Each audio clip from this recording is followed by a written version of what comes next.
خطوات متسارعة ومدروسة تشهده أعمال الإنهاءات في سرداب الإمام الحسين عليه السلام المخصص للزائرات،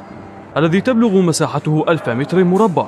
ويقع تحت الصحن الشريف لمرقد أبي الفضل العباس سلام الله عليه في الجهة الغربية منه، وقد وصلت إلى مراحل متقدمة تبعا لما خطط له تصميما وتنفيذا وحسب المدد الزمنية المحددة.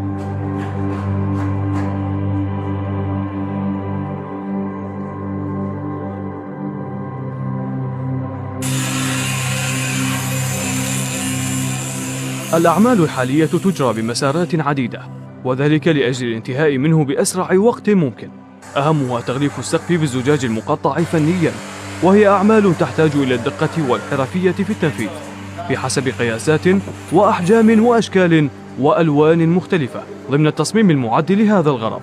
وإلى جانب ذلك هناك أعمال تغليف الجدران بالمرمر بحسب تصاميم وضعت لهذا الغرض أيضا، وبنقوش وزخارف كانت جزءا من الحائط، شملت أقواسا ومكاتب جدارية وأشكالا فنية.